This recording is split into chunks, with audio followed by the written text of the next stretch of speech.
Selamat datang di podcast Open Heart with Poltak IP Sibarani.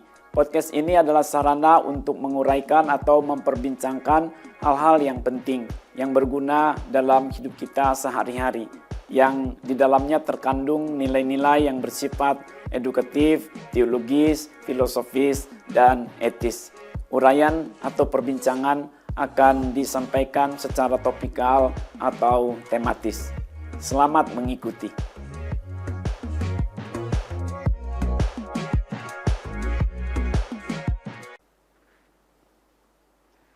Tema perbincangan kita pada edisi ini adalah mengampuni tidak pernah kalah. Mengampuni tidak pernah kalah. Suatu ketika kita dapat mengalami yang buruk dari sesama kita. Kita diperlakukan dengan tidak benar. Mereka berbuat jahat kepada kita. Kita ditipu. Kita disakiti. Kita dizolimi. Kita diperlakukan secara semena-mena. Kita diperlakukan dengan tidak adil.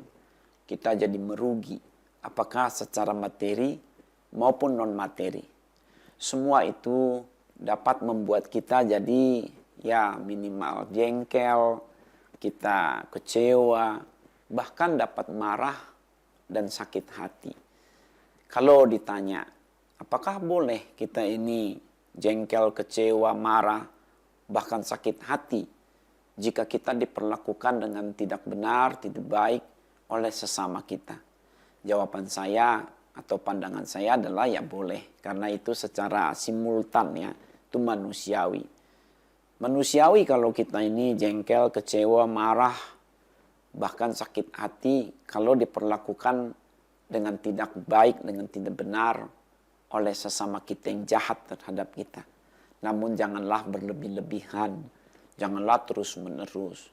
Janganlah kita jadi mendendam. Apalagi menjadi pendendam. Biarlah kita mengampuni. Biarlah kita mengampuni. Mengampuni itu indah. Mengampuni itu membuat kita tidak kalah. Mengampuni itu membuat kita menjadi pemenang. Mengampuni berarti kita merelakan. Merelakan apa yang sudah terjadi. Karena sudah terjadi, kita tidak dapat mengembalikan lagi kepada posisi semula. Kita merelakan. Kita juga berusaha mengabaikan. Bukan kita menyangkal, bukan juga menghapus data, tapi mengabaikan. Kita tidak menuntut secara berlebihan. Kita juga tidak mengungkit-ungkit lagi. Kita berusaha untuk melupakan. Dan kita tidak ada niat untuk membalas seperti yang mereka lakukan terhadap kita. Itulah mengampuni. Memang mengampuni butuh sukacita. Mengampuni butuh keberanian untuk melakukannya. Mengampuni itu sangat bernilai. Mengampuni menunjukkan nilai kemanusiaan kita yang sejati. Betapa tingginya kualitas kita sebagai pribadi jika kita ini bersedia mengampuni. Ya, kalau dikumpulkan paling tidak 4 makna menurut hemat saya dari kita mengampuni itu. Mula-mula mengampuni itu menunjukkan kekuatan kita. Lalu mengampuni itu menunjukkan kesadaran kita.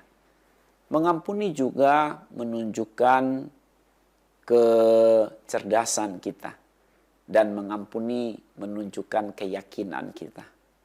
Mengampuni mula-mula menunjukkan kekuatan kita. Kalau kita mengampuni berarti kita adalah orang yang kuat. Bahkan sungguh-sungguh kuat. Bukan secara fisik jasmania, tetapi secara rohaniah, secara batiniah. Ada ungkapan, orang lemah tidak akan mengampuni. The weak never forgive. Only the strong will forgive. Hanya orang yang kuatlah yang akan mengampuni. Jadi kalau kita ini tidak mengampuni, ya berarti kita kalah. kita berarti lemah. Sebaliknya tadi kalau kita mengampuni, kita adalah orang yang kuat. Kita adalah orang yang sungguh-sungguh dapat menang. Karena sadar tidak sadar itu merupakan satu peperangan spiritual ya. Peperangan rohania. Jadi kalau kita mengampuni berarti kita menjadi pemenang atas pertempuran itu, atas peperangan itu. Kita digoda tapi tidak tergoda, berarti kita menang. Kita dizolimi tetapi tidak terzolimi, berarti kita menang. Kita disakiti tapi tidak tersakiti, berarti kita menang. Semacam itu. Kan kita tidak dapat melarang orang untuk berbuat sesuatu kepada kita. Tetapi kita dapat mengendalikan diri kita, memberi tanggapan yang tepat atasnya. Sama seperti di alam ini kan kita tidak dapat ya secara umum ini. Tentu Anda sudah tahu sih. Saya hanya mengingatkan saja sebenarnya. Kita tidak dapat melarang burung terbang di atas kepala kita. Tetapi kita dapat mengusir burung itu apabila ia bersarang di kepala kita. Jadi ada hal-hal yang tidak dapat kita lakukan, ada hal-hal yang dapat kita lakukan. Kita tidak dapat mengendalikan diri orang lain, tetapi kita dapat mengendalikan diri kita sendiri. Jadi kalau orang lain berbuat salah kepada kita, dan itu sudah terjadi, kita sudah dirugikan, dan itu sudah terjadi, yang kita harus lakukan apa? Ya tadi jengkel, kecewa, marah, bahkan sakit hati. Itu kan secara simultan. Itu tentu tidak kita buat-buat. Itu manusiawi. Namun kalau kita terus-menerus seperti itu, berarti ada unsur untuk membalas. Membalas seperti yang mereka lakukan terhadap kita. Padahal kesalahan orang lain terhadap kita itu tadi merupakan satu apa ya? Satu godaan, satu stimulus yang buruk. Kita harus menanggapinya dengan tepat. Tunjukkan bahwa kita ini pemenang. Kita bukan orang yang lemah. Walaupun kita disakiti, sekali lagi kita dapat tidak tersakiti. Walaupun kita dizolimi, kita tunjukkan bahwa kita tidak terzolimi. Kita adalah orang yang kuat di dalam Tuhan. Secara spiritual, secara rohania, secara batiniah. Mungkin kita dianggap sudah kalah dalam hal ekonomi, dalam hal bisnis, dalam hal politik. Tetapi secara nilai yang sebenarnya kita adalah pemenang. Karena kita tidak sejahat mereka. Karena kita tidak seburuk mereka. Kita adalah pemenang dalam kebaikan. Kita adalah orang yang dapat mengampuni. Orang kuat itu kan tidak dihitung dari berapa banyak yang dapat dia jatuhkan. Tetapi dihitung dari berapa banyak pun orang menjatuhkan dia tidak jatuh-jatuh. Kan seperti itu. Banyak contoh ya dalam sejarah, dalam kitab suci. Bagaimana orang-orang yang mampu mengampuni. Benarlah mereka menjadi pemenang. Mereka menjadi orang-orang kenamaan, menjadi panutan, menjadi soko guru, menjadi teladan, menjadi tokoh yang memberkati. Kalau kita mengampuni, sungguhlah itu sesuatu yang indah. Itu menunjukkan kekuatan kita. Ingat tadi itu, tidak pernah orang lemah akan mengampuni. Hanya orang yang kuatlah yang akan mengampuni. The weak never forgive, only the strong will forgive. Begitulah kita. Kita dapat menjadi orang yang kuat dan tunjukkanlah bahwa kita kuat di dalam Tuhan. Kita tidak mudah dijatuhkan oleh mereka yang jahat terhadap kita, oleh mereka yang berperilaku buruk terhadap kita. Makna berikutnya adalah mengampuni itu menunjukkan kesadaran kita. Maksudnya begini, kita seyogyanya mengakui bahwa hidup di bumi ini kan adalah ya bumi yang tidak saya katakan serba, tetapi ya gelap, tetapi ya buruk, tetapi ya jahat. Kita hidup di bumi yang ada-ada saja kejahatannya, ada-ada saja keburukannya. Kita tidak hidup di sorga. Kita harus menyadari bahwa memang bumi ini ada kotornya. Bumi ini ada banyak masalah. Jadi tidak usah kaget berlebihan kalau kita dijahati orang, kalau kita diperlakukan tidak benar oleh sesama kita. Ya, bicara juga secara lebih khusus mengenai manusia sesama. Manusia itu kan adalah manusia yang dapat berbuat salah memang. Manusia yang dapat berbuat dosa. Manusia yang dapat melakukan kejahatan. Sama kita juga seperti itu. Everybody has sinful nature. Barangkali Anda pernah mendengar ungkapan itu ya. Everybody has sinful nature. Setiap orang memiliki sifat keberdosaannya yang alamiah. Ya, saya tidak berkata dia masih dalam kandungan ya. Itu hal lain lah kalau ada orang mengakui bahwa dalam kandungan pun orang sudah berdosa gitu. Yaitu hal lain lah. Tetapi secara aktual, secara faktual maksud saya, orang itu kan berdosa ya setelah dia dilahirkan. Nah kita ini sudah dilahirkan. Mereka sesama kita yang hidup di bumi ini sudah dilahirkan. Mereka memiliki pengalaman hidupnya masing-masing. Hingga akhirnya ternyata everybody has sinful nature. Ternyata setiap orang memiliki sifat keberdosaannya yang alamiah. Siapapun adalah orang berdosa jadinya. Semua orang telah berbuat dosa. Saya juga adalah orang berdosa.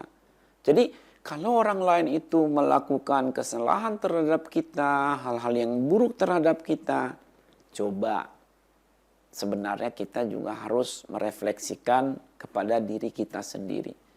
Bukankah kita juga pernah melakukan yang salah terhadap sesama kita, yang buruk terhadap orang lain? Jadi sebagaimana orang lain itu berbuat salah kepada kita, kita juga pernah melakukan kesalahan kepada orang lain. Belum tentu kepada mereka yang salah kepada kita itu langsung ya, tetapi kepada sesama kita yang lain. Malah juga bisa jadi kepada orang yang sekarang melakukan kesalahan kepada kita, kita juga persis pernah melakukan kesalahan pada mereka. Masalahnya kan kita suka lupa dengan kejahatan kita sendiri. Tetapi kita memang ya inilah bahayanya ingatan yang sepihak. Kita kok lebih sering mengingat kejahatan orang lain pada kita, tetapi melupakan kebaikan mereka. Sebaliknya, kita lebih sering mengingat kebaikan kita terhadap orang lain, tetapi lupa akan kejahatan kita terhadap mereka. Saya ulangi ya, ini adalah ingatan yang tidak baik karena ingatan yang sepihak. Kita lebih mengingat kejahatan orang lain terhadap kita, tetapi lupa akan kebaikan mereka. Sebaliknya, kita lebih mengingat kebaikan kita terhadap orang lain dan lupa akan kejahatan kita terhadap mereka. Ya, kadang jadi tidak seimbang. Nah, maka kalau kita ini mengampuni, nyatalah bahwa kita memiliki kesadaran. Mengampuni itu menunjukkan kesadaran bahwa kita juga adalah orang yang, ya, saya tidak berkata kita sama jahatnya sih, tapi paling tidak kita juga pernah melakukan kesalahan. Coba, siapa di antara kita yang tidak pernah bohong atau membohongi orang lain? Siapa di antara kita yang tidak pernah melakukan kekeliruan? Ya kan kalau bertanya seperti ini, memang dibutuhkan kejujuran, ketenangan di dalam merefleksi diri. Kita perlulah jangan hanya menunjuk kepada orang lain, tapi juga menunjuk kepada diri sendiri. Maka kalau kita ini mengampuni, ya ada keadilan di dalam diri kita. Itu maksudnya juga. Jangan kita merasa hanya sebagai korban saja dari kejahatan orang lain selama ini. Atau melulu kita lupa bahwa kita juga pernah membuat orang lain merugi. Membuat orang lain jadi susah. Nah, maka agar kita mudah mengampuni, milikilah kesadaran itu. Atau sebaliknya tadi dari awal itu, biarlah kita mengampuni. Karena mengampuni itu menunjukkan kesadaran kita. Kalau hanya cari salah, itu kan tidak terlalu sulit ya. Siapalah di antara kita yang tidak salah. Mencari salah itu mudah. Coba, mencari salah Poltak YP Sibarani. Mudah atau sulit? Ya mudah lah. Dengan mudah Anda dapat menemukan kesalahan saya. Kiranya tidak demikian oleh saya terhadap Anda. Tapi kalau mau dicoba-coba sekali lagi, ya tidak sulit. Maka janganlah kita selalu memikirkan kesalahannya. Tapi cobalah juga pikirkan kebaikannya. Sehingga kita tidak mudah terprovokasi. Begitu. Dengan demikian kita cepat memaklumi, cepat merelakan, cepat juga untuk mengabaikan. Dan akhirnya tadi, jangan sampai kita ini berbuat seperti yang mereka lakukan terhadap kita jadinya. Itu berarti sudah namanya balas dendam.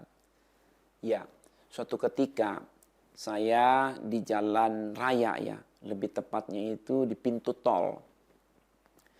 Saya bawa kendaraan sendiri. Rupanya saya ngantuk. Jadi dalam antrian di pintu tol itu, mobil saya itu ya yang saya kendarai, itu nabrak mobil depan itu. Saya baru kaget, baru ya terjaga karena ngantuk ya, tertidur itu ya. Karena kelelahan atau apa begitu. Lalu supir yang di depan itu keluar dia. Rupanya dia juga mengendarai sendiri kendaraannya dan dia memiliki pakaian dinas. Saya lihat jabatannya kok tinggi sekali ini orang. Lalu dia suruh saya keluar dari kendaraan saya. Suruh lihat apa yang saya telah lakukan. Ya, ternyata saya tabrak itu bagian belakangnya, penyoknya dalam sekali. Penyoknya bukan cuma satu titik, beberapa titik penyoknya. Ya, kok begitu rupa ya? Saya ngantuk, saya tertidur. Lalu dia, katakanlah ya, sentuh pundak saya, seraya berkata, lain kali hati-hati Pak, jangan tertidur. Hati-hati ya. Lalu dia pergi lagi. Saya ditinggal. Saya geleng-geleng kepala. Begitu ya hidup ini. Ya, itulah kita dapat melakukan kesalahan dan orang lain melupakannya. Janganlah kita sebaliknya, orang lain melakukan kesalahan, kita ingat-ingat terus. Kita tidak memiliki kesadaran berarti bahwa kita juga pernah berbuat salah. Siapa orang tua yang tidak pernah berbuat salah kepada anaknya sama sekali? Siapa anak yang tidak pernah melakukan kesalahan terhadap orang tuanya sama sekali? Suami terhadap istrinya, istri terhadap suaminya, antar tetangga, antar teman, antar rekan kerja, rekan bisnis. Sudahlah. Memang kita ini kan adalah orang yang tidak luput dari kesalahan. Makanya untuk dapat kita mengampuni, biarlah kita memiliki kesadaran. Sebaliknya tadi, pengampunan itu menunjukkan kesadaran kita. Begitu. Lalu mengampuni itu menunjukkan kecerdasan kita. Kecerdasan. Kan kita harus melakukan sesuatu yang produktif. Kalau kita dendam, apa yang kita dapatkan dari dendam? Mengingat-ingat terus kesalahan orang lain, apa faedahnya bagi kita? Itu tidak akan menguntungkan kita. Itu akan merugikan kita. Dari sudut apa kita akan rugi kalau kita mengingat-ingat terus kesalahan orang lain, apalagi mendendam? Ya banyak, dalam segala sudut, dari segala sisi kita akan rugi. Rugi waktu. Rugi waktu. Kan memikirkan kesalahan atau kejahatan orang lain itu terus-menerus membuat kita jadi buang-buang waktu. Ya seharusnya kita membaca, sudah dapat nambah pengetahuan. Atau kita bekerja, berbisnis, sudah nambah penghasilan.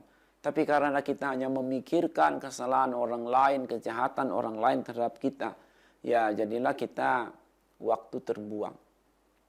Berapa lama itu kita waktu terbuang karena kita dendam? 1 tahun, 2 tahun, 3 tahun. Kalau kita masih ingat-ingat yang dulu-dulu terus. Kita ini sudah rugi. Rugi dari segi waktu. Rugi juga dari segi energi. Kan untuk marah itu kan dibutuhkan effort yang begitu rupa negatifnya. Kita bisa, tenaga kita sadar tidak sadar, energi kita akan hilang percuma, sia-sia kita keluarkan kalau kita ini dendam. Rugi waktu, rugi energi, malah juga bisa rugi persahabatan. Karena nanti omongan kita tidak baik, yang lain juga jadi tersinggung. Jadilah merembet kemana-mana, ada efek domino. Jangan-jangan orang yang salah kepada kita itu, kata kita tadi, orang yang merugikan kita itu, ada juga tim dia yang tadinya adalah simpatik dengan kita, tetapi karena kita mau balas dendam, lalu mereka juga jadi menjaga jarak dari kita. Kita rugi dari segi rekanan. Kita jadi tambah bukan kawan, tapi mengurangi kawan. Bahkan malahan jadi menambah lawan.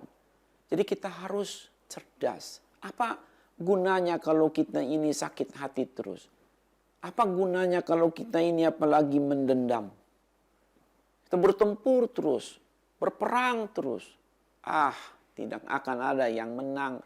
Karena ini adalah peperangan spiritual. Itu adalah godaan. Maka ada ungkapan, kalau kita dendam, yang kalah jadi abu, yang menang jadi arang. Atau sebaliknya. Kalau kita ini balas dendam, hal lain lagi mengatakan bahwa siapkan 2 peti. Peti apa? Peti mati. 1 untuk orang yang kita dendam, yang akan kita balas dendam padanya. Dan kita yang mendendam atau mau balas dendam juga akan sama-sama mati. Memang tidak enak bicara peti kematian. Tapi itulah satu peringatan bagi kita.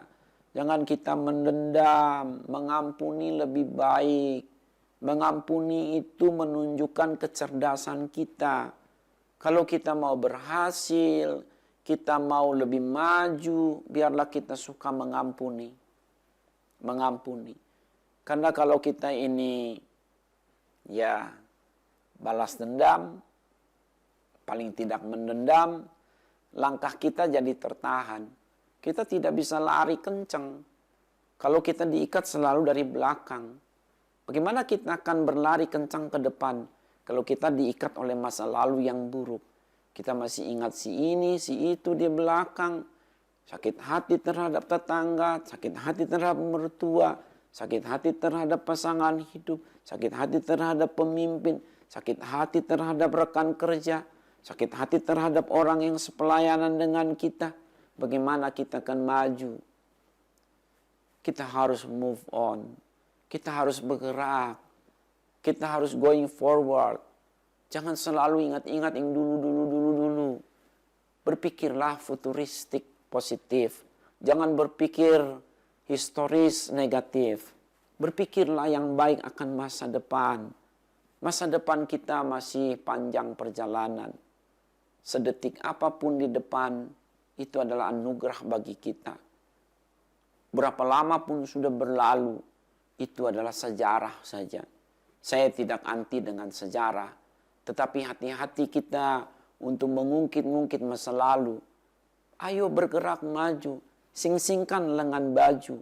Kita ini masih ada banyak pekerjaan, proyek, masih banyak berkat-berkat di depan yang tersedia bagi kita. Itulah orang yang cerdas. Kalau kita mengampuni, kita berarti lepas dari ikatan-ikatan yang membuat kita jadi tertahan tadi. kita terlepas dari ikatan itu, kita merdeka, kita akan maju. Kita akan maju. Dan sebenarnya ya, kalau kita ini mengampuni orang yang jahat kepada kita, dapat menjadi baik. Karena dia merasa berhutang. Ya, seperti ini ya. Kalau orang itu merugikan saya, memukul saya lah begitu. Lalu saya pukul. Berarti apa? 2 orang jadi korban. Kalau bicara sakit hati, 2 orang sakit hati. Waktu dia pukul saya sakit hati. Tidak apa-apa. Tapi kalau saya pukul dia juga sakit hati. Nah, ini adalah bukan 0-0 ya, bukan 0-0, tapi 1-1. 1-1 menunjuk 2 orang sakit hati sekarang. 2 orang sakit hati. Nah, tetapi kalau dia memukul saya tidak balas. Saya tidak balas. Nah, dia akan berhutang pada saya. Bahkan Tuhan akan bekerja dalam dirinya mengingatkan dia betapa dia bersalah pada saya misalnya. Ini secara virtual spiritual. Tuhan dapat berbicara kepada orang yang jahat kepada kita. Mengapa dia menzolimi kita. Asal kita tidak membalas, kan begitu. Jadi dia berhutang kepada kita. Karena dia sudah memukul kita tidak membalas. Jadi 1-0. Tapi 1-0 dalam pengertian kita sakit memang. Namun dia yang merugikan kita. Nah, nanti dalam perjalanan selanjutnya, diam-diam dia akan berbuat baik kepada kita. Untuk membalaskan kejahatannya sendiri kepada kita. Dia bisa berkata, aduh aku sudah pernah berbuat jahat pada orang ini, merugikan orang ini. Saatnya aku berbuat baik padanya. Saatnya aku membantu dia. Tapi kalau saya tadi juga memukul dia akan berkata apa? Ah, kamu sudah membalas. Aku tidak ada lagi hutang kebaikan padamu. Engkau juga sama jahatnya malah dengan aku.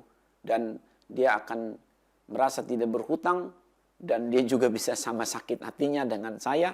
Akhirnya nanti pertempuran dapat berlanjut di lain kesempatan. Jadi kita harus cerdas lah. Lihat dari segala sisi. 1 lawan terlalu banyak. 1000 kawan masih sedikit. Kita harus menjadi zero enemy person. Kita harus memiliki kecerdasan.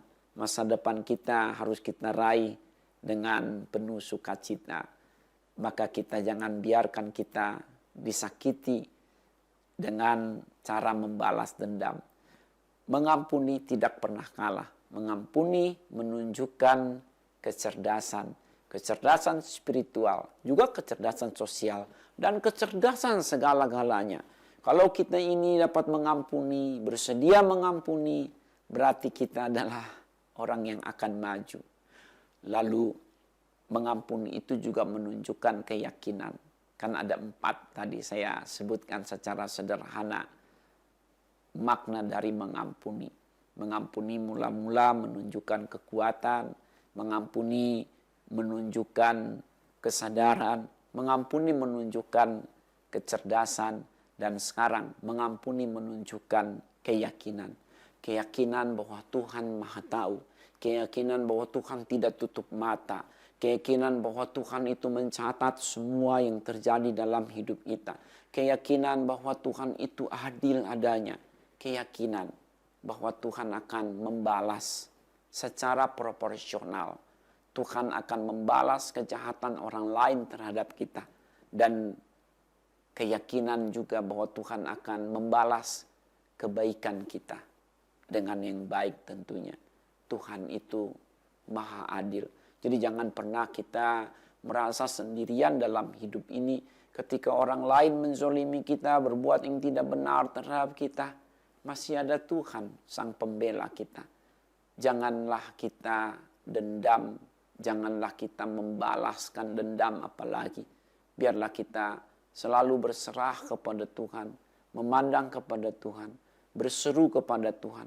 Malahan, biarlah kita mengampuni dia dengan berkata kepada Tuhan, Tuhan, ampuni dia, jangan balaskan yang jahat terhadapnya, jangan balaskan kejahatannya.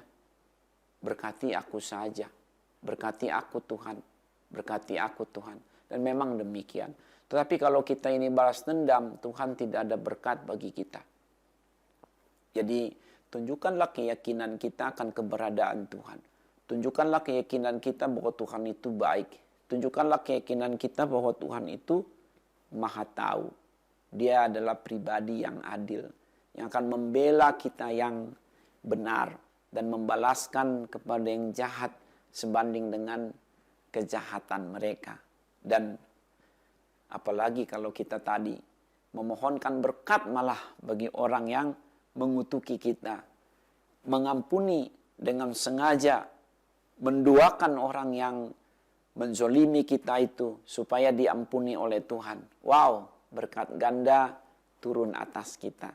Lagi pula ya memang secara spiritual kan disebutkan bahwa pembalasan itu adalah haknya Tuhan. Siapakah yang boleh membalas kejahatan dengan kejahatan? Ya Tuhan. Tuhanlah hakim yang sejati. Biar Tuhan yang membalas. Kita hanya menjalani hidup ini. Kita berserah kepada Tuhan. Tuhan ada berkat bagi kita. Jadi keyakinan kita akan keberadaan Tuhan bukan hanya ditunjukkan dengan beribadah vertikal kepada Beliau. Berdoa untuk urusan kita pribadi saja. Kita istilahnya tidak hanya mengasihi Tuhan, tapi juga mengasihi sesama kita. Perilaku kita kepada sesama itu menunjukkan relasi kita dengan Tuhan. Kalau perilaku kita terhadap sesama kita ini buruk, berarti relasi kita kepada Tuhan juga tidak baik.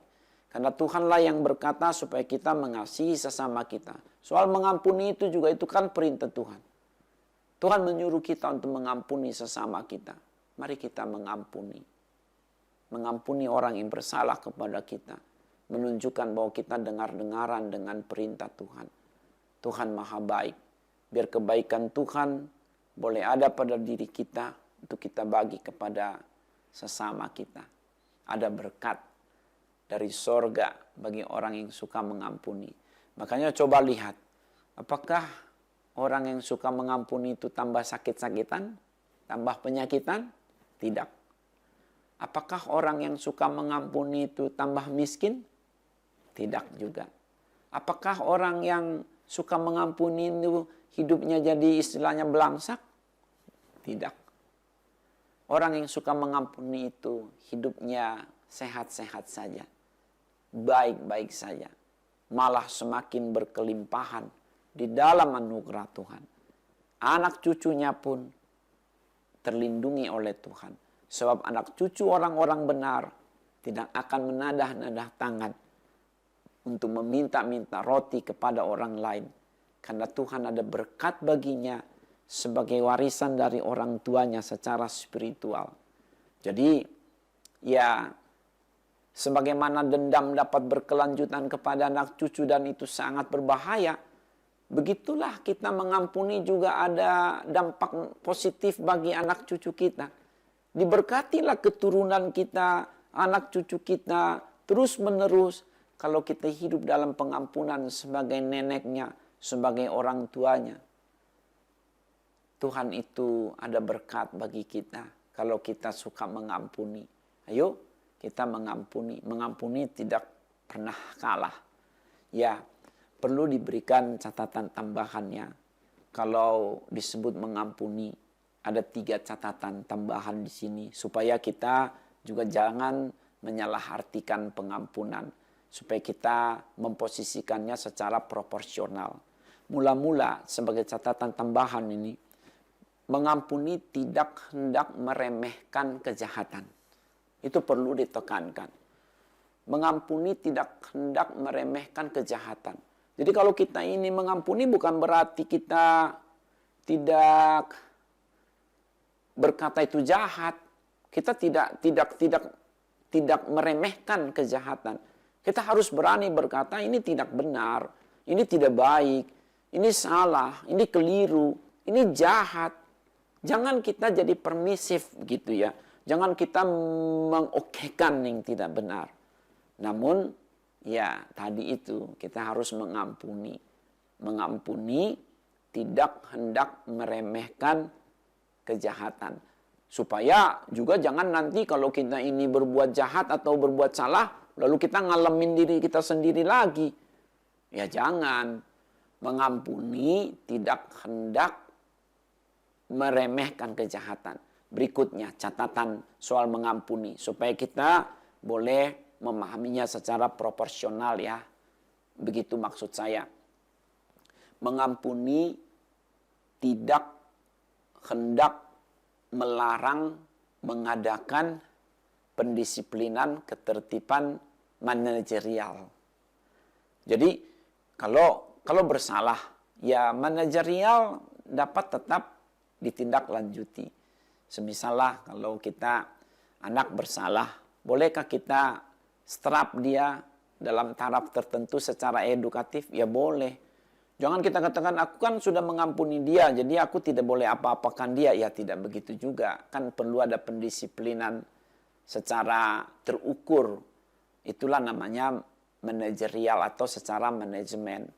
Jadi anak masih boleh dimarahi, masih boleh didisiplinkan dengan cara-cara yang terukur, yang tidak menyiksa, yang edukatif. Juga dalam lembaga, dalam kegiatan bisnis, sosial, politik, itu boleh kan mengadakan langkah-langkah pembenahan penertiban secara manajerial. Ya kalau dia sudah melakukan pelanggaran, ya lakukan kejahatan, ya buat surat peringatan. Ada istilah SP1, SP2, SP3 atau apa begitu yang memang sama-sama dipahami dan sama-sama berkeadilan. Karena jangan sampai itu nanti menjadi menjadi presiden buruk begitu. Oh kok dibiarkan sih? Kok dibiarkan? Nah, pengampunan bukan pembiaran. Pengampunan bukan pembiaran. Pengampunan bukan ya biar saja begitu. Bukan begitu. Karena kita juga harus tetap menjaga ketertiban sosial. Dan akhirnya catatan berikutnya maksud saya soal mengampuni atau pengampunan ini supaya kita pahami secara proporsional. Mengampuni tidak hendak menafikan pentingnya peradilan. Boleh tidak kita laporkan orang jahat kepada Pak Polisi, Bu Polisi atau kepolisian? Ya boleh. Dan itu seringkali lebih baik daripada kita main hakim sendiri. Tidak boleh kan kita main hakim sendiri. Jadi maka ada namanya kota-kota perlindungan. Nah, kantor polisi, pengadilan, pemerintahan itu namanya kota perlindungan. Orang boleh berlari ke sana secepat-cepatnya, lalu diusut sampai jelas adanya ada apa. Sehingga kita jangan sampai nanti main hakim sendiri. Boleh berpengadilan, itu hak konstitusional.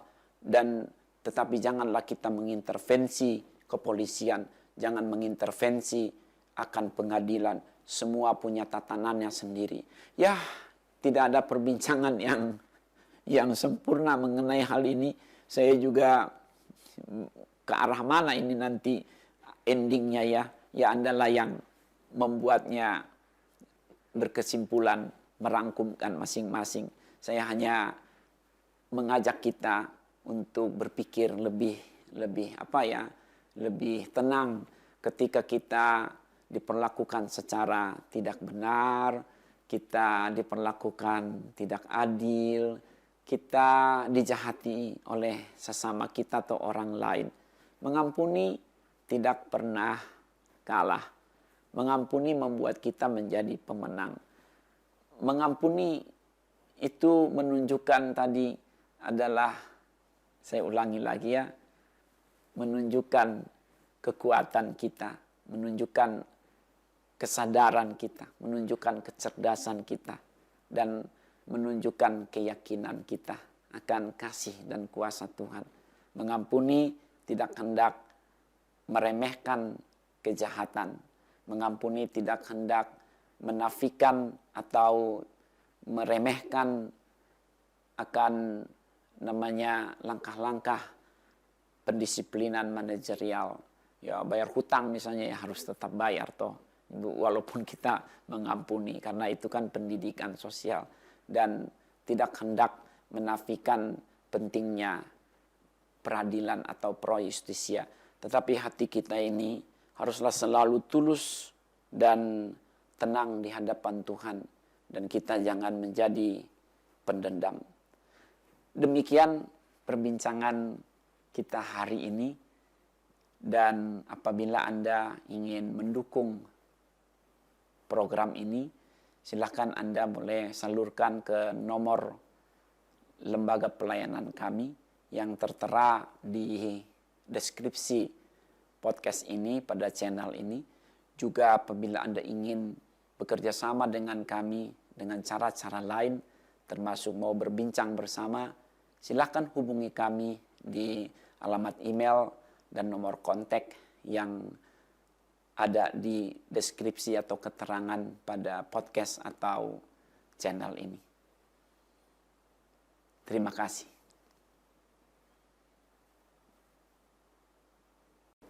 Sampai jumpa pada perbincangan berikutnya.